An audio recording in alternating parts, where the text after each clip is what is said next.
આપનું સ્વાગત છે. આજે આપણે બાઇબલના પાનાઓમાં છુપાયેલા એક રહસ્યની વાત કરવાના છીએ. હા, એક એવા રહસ્યની જે સદીઓથી મહોરબંધ હતું. બરાબર. એક નાનું પુસ્તક. પણ આજે આપણે જે સ્ત્રોતોનું વિશ્લેષણ કરી રહ્યા છીએ તે દાવો કરે છે કે એ મહોર હવે તૂટી ગઈ છે. અને તેની અંદર આપણા સમય માટે એટલે કે આજના સમય માટે એક ખૂબ જ તાકીદનો સંદેશ છુપાયેલો છે. આ તો કોઈ નાનો સૂનો દાવો નથી. બિલકુલ નહીં.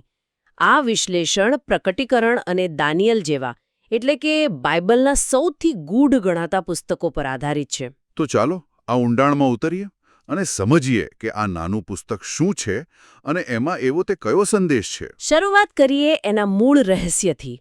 પ્રકટીકરણના પુસ્તકમાં એક શક્તિશાળી દેવદૂતનું વર્ણન છે. હા, જેના હાથમાં એક ખુલ્લું નાનું પુસ્તક છે. આ દૃશ્ય જ મનમાં એક સવાલ ઊભો કરે છે. અને અહીં જ આપણને પહેલો અને સૌથી રસપ્રદ દાવો જોવા મળે છે. શું છે એ દાવો? આ વિશ્લેષણ મુજબ આ કોઈ નવું પુસ્તક નથી.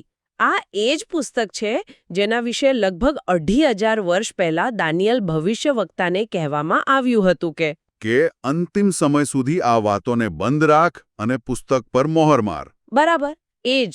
એક મિનિટ, આ તો બહુ મોટો દાવો છે. મતલબ કે જે પુસ્તક દાનિયેલના સમયમાં બંધ હતું તે જ યોહાનના સમયમાં ખુલ્લું દેખાય છે. હા, અહીં તર્ક એવો છે કે દાનિયેલને જે ભવિષ્યવાણીઓ બંધ કરવાનું કહેવાયું હતું તે અંતિમ સમય સાથે જોડાયેલી હતી. અચ્છા. અને પ્રકટીકરણનું પુસ્તક પણ અંતિમ સમયની જ વાત કરે છે. એટલે જ્યારે યોહાન દેવદૂતના હાથમાં ખુલ્લું પુસ્તક જુએ છે તો એ સંકેત છે કે પેલી મોહર હવે તૂટી ગઈ છે. એટલે જે સંદેશ સદીઓ સુધી છુપાયેલો હતો તે હવે સ્પષ્ટ છે. હા.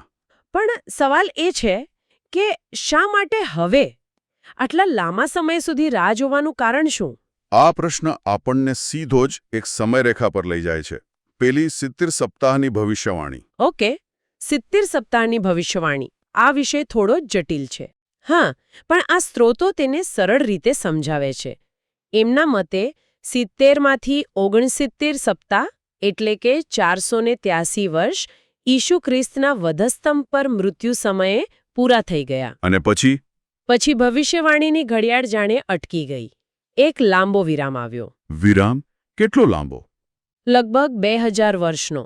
રસપ્રદ વાત એ છે કે આપણા સ્ત્રોતો અહીં કોરિયન શબ્દ કોંગબેકી વાપરે છે, જેનો અર્થ થાય છે ખાલી સમયગાળો. અચ્છા, એટલે આ અર્થઘટન પર કોરિયન પ્રભાવ હોઈ શકે છે. હા, શક્ય છે. અને હવે એમના મતે એ ભવિષ્યવાણીનું ફક્ત છેલ્લું એક સપ્તાહ બાકી છે. એટલે કે 7 વર્ષ. બરાબર. અને સ્ત્રોતો તો ત્યાં સુધી કહે છે કે 2025ની આસપાસ આ અંતિમ સમયગાળો શરૂ થવાની સંભાવના ઘણી નજીક છે. એક મિનિટ, 2025 આ તો બહુ જ ચોક્કસ તારીખ આપી કહેવાય. મોટાભાગના વિશ્લેષકો આવું કહેવાનું ટાળે છે. ખરું છે. આ દાવાનો આધાર બાઇબલના અન્ય શ્લોકો અને ઐતિહાસિક ઘટનાઓના જટિલ અર્થઘટન પર છે. એની વિગતોમાં જતા ઘણો સમય લાગશે. પણ મૂળ વાત એ છે કે આ સ્ત્રોતો માને છે કે આપણે એ સમયમાં જીવી રહ્યા છીએ જ્યારે દાનિયેલનું પુસ્તક ખુલ્લું છે. બિલકુલ. સરો. તો પુસ્તક ખુલ્લું છે. પણ પછી યોહાન સાથે જે થયું તે ખૂબ વિચિત્ર છે. દેવદૂત તેમને પુસ્તક વાંચવા નહીં પણ ખાવા માટે કહે છે. આનો શું અર્થ થાય? આ એક ખૂબ જ શક્તિશાળી પ્રતીક છે. સંદેશને માત્ર મગજથી નથી સમજવાનો, પણ તેને આત્મસાત કરવાનો છે. પોતાના અસ્તિત્વનો ભાગ બનાવવાનો છે. બરાબર. અને આ અનુભવ બેવડો છે. પુસ્તક યોહાનના મોંમાં મધ જેવું મીઠું લાગે છે. હા, જે ઈશ્વરના સત્યને સમજવાના આનંદનું પ્રતીક છે. પેલી આહા ક્ષણ જ્યારે બધું સ્પષ્ટ થઈ જાય. પણ પછી પેટમાં કડવું? આ વિરોધાભાસ મને ખૂબ રસપ્રદ લાગ્યો. આ કડવાશ એ સંદેશની વાસ્તવિકતા છે. એમાં આવનારી મુશ્કેલીઓ, ન્યાય અને ચેતવણીઓનું વર્ણન છે. એટલે સંદેશને સમજવો મીઠો છે, પણ તેને દુનિયા સમક્ષ કહેવો અને તેના પરિણામોનો સામનો કરવો એ કડવું છે. એ જવાબદારીનું વજન છે. અને આ અનુભવ પછી જ યોહાનને આદેશ મળે છે. હા, તમારે ફરીથી ઘણા લોકો, રાષ્ટ્રો, ભાષાઓ અને રાજાઓ વિશે ભવિષ્યવાણી કરવી પડશે. ફરીથી ભવિષ્યવાણી? પણ કોણ કરશે? યોહાન તો લગભગ 2000 વર્ષ પહેલા જીવ્યા હતા. ના, અહીં યોહાન એક પ્રતિનિધિ છે, એક આદર્શ. એટલે છે ભવિષ્યના સંદેશવાહકો માટેનું એક પ્રતીક. બરાબર. એવા લોકો જેઓ અંતિમ સમયમાં યોહાન જેવું જ કાર્ય કરશે. અને આ સંદેશવાહકોને 2 મુખ્ય પ્રતીકો દ્વારા ઓળખવામાં આવે છે. અને તે કયા છે? પ્રથમ છે 2 સાક્ષીઓ, જેઓ 3.5 વર્ષ સુધી શોકના વસ્ત્રો પહેરીને ભવિષ્યવાણી કરશે. અને બીજું પ્રતીક? 1,44,000 નું એક વિશેષ જૂથ, જેમના પર ઈશ્વરની ખાસ મહોર લગાવવામાં આવી છે. 2 સાક્ષીઓ અને 1,44,000. તો શું આ 2 અલગ અલગ જૂથો છે? અહીં જ આ વિશ્લેષણ એક મહત્વપૂર્ણ દાવો કરે છે. તેઓ કહે છે કે આ અલગ નથી. એટલે યોહાન, 2 સાક્ષીઓ અને 1,44,000 આ ત્રણેય પ્રતિકાત્મક રૂપે એક જ જૂથ છે. અચ્છા, તો આ એ જ લોકો છે જેમને પેલું નાના પુસ્તકનો કડવો મીઠો સંદેશ ફેલાવવાનું કામ સોંપાયું છે. બરાબર. એક જ મિશનના અલગ અલગ પાસાઓ. સારું, તો હવે આપણી પાસે સંદેશવાહકો છે, પણ એમના કાર્ય વિશે શું? યોહાનને મંદિર માપવાનો આદેશ મળે છે. આનો શું મતલબ? અહીં સંદર્ભ બહુ જરૂરી છે. યોહાનના સમયમાં યરુશલેમનું ભૌતિક મંદિર તો હતું જ નહીં. હા, ઈસવીસન 70માં રોમનોએ તેનો નાશ કરી દીધો હતો. તો પછી આ કોઈ ઇમારતનું માપ ન હોઈ શકે. આ વિશ્લેષણ ભારપૂર્વક કહે છે કે આ એક આધ્યાત્મિક માપણી છે. આધ્યાત્મિક માપણી? કોની? વિશ્વાસીઓના સમુદાયની. અહીં મંદિર એટલે મંડળી. એટલે કે આ એક પ્રકારની ચકાસણી છે. કોણ સાચો વિશ્વાસી છે અને કોણ નથી, એની પરખ? બરાબર. આ માપણી એક વિભાજન રેખા દોરે છે. સાચા ઉપાસકો, જેમને મંદિરના અંદરના ભાગમાં કહ્યા છે. અને જેઓ માત્ર નામ ખાતર ધાર્મિક છે, જેમને બહારના ચોકમાં કહ્યા છે. હા, આ બંનેને અલગ કરવામાં આવે છે. આ ગુણવત્તાની માપણી છે, સંખ્યાની નહીં. અને આ વિભાજનનું પરિણામ શું થાય છે? પરિણામો ખૂબ ગંભીર છે. જે ઉપાસકો મંદિરના અંદરના ભાગમાં છે તેમને રક્ષણ મળે છે. અને જેઓ બહારના ચોકમાં છે? તેમને 42 મહિના સુધી, એટલે કે 3.5 વર્ષ સુધી વિદેશીઓ દ્વારા કચડી નાખવામાં આવશે. મતલબ કે જેમના વિશ્વાસમાં ઊંડાણ નથી, તેઓ અંતિમ સમયની કસોટીમાં ટકી નહીં શકે. બરાબર. સ્ત્રોતો આ માપણીનો કોઈ બીજો હેતુ પણ દર્શાવે છે. હા, એક બીજો અર્થ પણ છે. આ માપણી ખાસ કરીને 1,44,000 લોકોને ઓળખવા અને મોહર લગાવવા માટે છે. ઓકે. આ એ લોકો છે જેમને માત્ર રક્ષણ જ નથી મળતું, પણ તેઓ પોતે બીજા વિશ્વાસીઓ માટે રક્ષક અને માર્ગદર્શક બને છે. એટલે કે ઓળખ, રક્ષણ અને મિશન આ ત્રણેય જોડાયેલા છે. બરાબર. તો આ બધું આપણને અંતિમ પ્રશ્ન પર લાવે છે. આ 1,44,000 સાક્ષીઓ દુનિયાને કયો ચોક્કસ સંદેશ આપશે?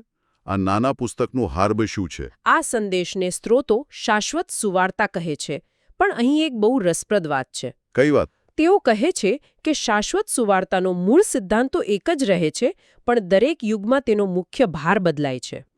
આ એક રસપ્રદ વિચાર છે. કોઈ ઉદાહરણ? ચોક્કસ. જેમ કે આદમના સમયમાં મુખ્ય સંદેશ હતો, પ્રતિબંધિત ફળ ન ખાઓ. ઓકે. મૂસાના સમયમાં નિયમશાસ્ત્રનું પાલન કરવું. ઈસુના પ્રથમ આગમન સમયે સંદેશ હતો ઈસુને મસીહા તરીકે સ્વીકારવા. દરેક યુગમાં એક ચોક્કસ કસોટી હતી. તો પછી આ અંતિમ સમયમાં, એટલે કે શ્વાપદના શાસનકાળમાં મુખ્ય સંદેશ શું છે? તે સમયનો સંદેશ એકદમ સ્પષ્ટ અને તાકીદનો છે.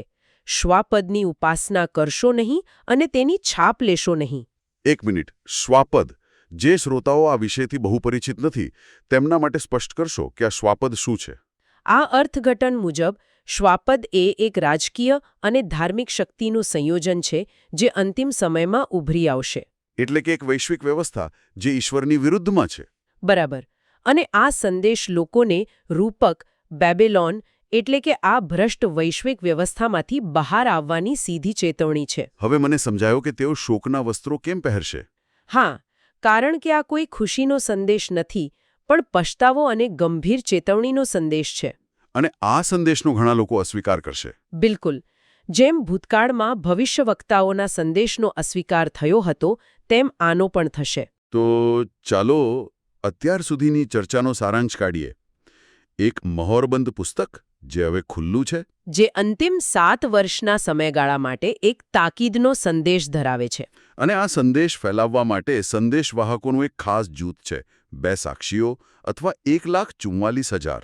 અને તેમનું કાર્ય છે આ યુગની શાશ્વત સુવાર્તા જાહેર કરવી, જે ઈશ્વર અને શ્વાપદ વચ્ચે પસંદગી કરવાની અંતિમ ચેતવણી છે. આ ખરેખર એક ગહન વિશ્લેષણ છે. હા, અને તે આપણને એક અંતિમ વિચાર પર લાવીને મૂકે છે. સ્ત્રોતો આ સમગ્ર પરિસ્થિતિની તુલના ભવિષ્યવક્તા હઝીકેલ સાથે કરે છે. હઝીકેલ કેવી રીતે? હઝીકેલને પણ એક પુસ્તક ખાવા માટે કહેવામાં આવ્યું હતું, જેમાં વિલાપ અને દુઃખની વાતો હતી, અને તેમને એ સંદેશ એવા લોકો સમક્ષ કહેવાનો હતો જેઓ સાંભળવા તૈયાર ન હતા. આ સરખામણી એક ખૂબ જ મૂળભૂત પ્રશ્ન ઊભો કરે છે. બરાબર. અને પ્રશ્ન આ છે, જો કોઈ સંદેશ ખરેખર દૈવી હોવાનો દાવો કરતો હોય તો શું તેની સત્યતા એ વાત પર નિર્ભર કરે છે કે કેટલા લોકો તેને સાંભળવા કે સ્વીકારવા તૈયાર છે? અથવા તો સત્ય તેના શ્રોતાઓની સંખ્યા કે તેની લોકપ્રિયતાથી સંપૂર્ણપણે સ્વતંત્ર હોય છે? બરાબર. આ એક એવો વિચાર છે જે આપણને સૌને મનન કરવા માટે છોડી જાય છે.